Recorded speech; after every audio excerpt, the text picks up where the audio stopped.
नमस्कार. नवीनशा रेसिपीमध्ये आपलं स्वागत आहे. तर आज आपण अगदी पारंपरिक आणि गावरान पद्धतीने चमचमीत आणि झणझणीत भेंडीची भाजी कशी बनवायची ती पाहणार आहोत.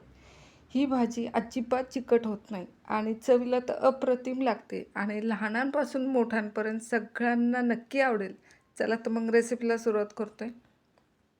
प्रथम भेंडी आपण स्वच्छ धुवून कपड्याने पूर्ण कोरडी करून घ्यायची. पूर्ण कोरडे केले ना म्हणजे भेंडी आपली अजिबात चिकट होत नाही आहे. आता ह्याचे तुकडे करून घेऊया आपण बारीक बारीक. खूप सुंदर रेसिपी आहे आणि चवीला तर खूप छान लागते. मागचे आणि पुढचे भेंडे काढलेले आहेत आणि छोटे छोटे असे तुकडे करून घेतलेले आहेत. असे मी सगळे कापून घेतलेले आहेत. हे बघा या साईजचे. आता साहित्य पण सांगते तुम्हाला काय घेतले. तर शेंगदाण्याचं जाडसर असं कूट घेतलेलं आहे. शेंगदाणे भाजून जाडसर असं कूट करून घेतले आणि 8 ते 9 लसणाच्या पाकळ्या घेतलेल्या आहेत आणि मिरच्यासुद्धा 8 ते 9 घेतलेल्या आहेत मी.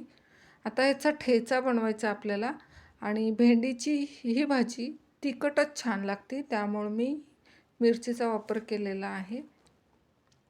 प्रथम आपण ठेचा बनवून घेतोय.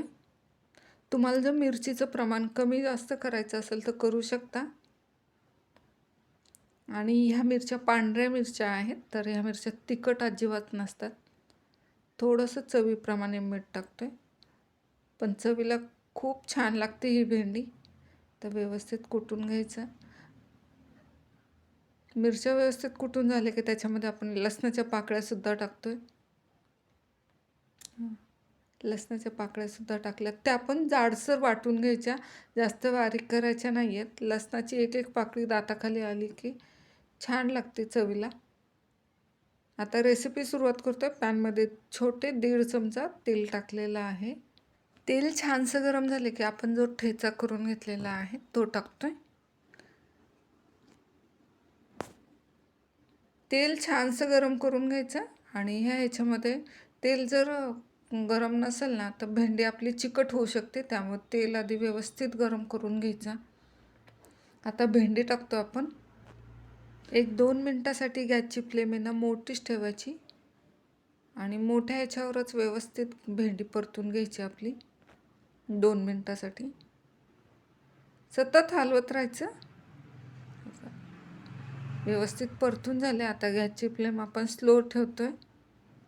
1-2 मिनटासाठी झाकण ठेवतो आपल्या त्याच्यावर भेंडी शिजण्यासाठी. 2 मिनटानंतर झाकण काढलेली आहे. मस्त अशी भेंडी शिजलेली आहे.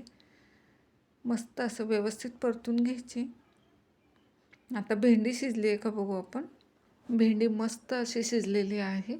आता जाडसर आपण जे शेंगदाण्याचं कूट करून ठेवलेलं आहे ते टाकतोय. खाताना एक एक दाणा शेंगदाण्याचा आपल्या दाताखाली आला ना खूप छान लागते ही भेंडीची भाजी. शेंगदाण्याच्या कुटेमुळं अजून चवीला लागते, जाडसर कुटेमुळे. गॅसची फ्लेम मोठीच ठेवायची आणि 1-2 मिनटासाठी सतत हलवत राहायचं. खरपूस असं भेंडी परतून घ्यायची.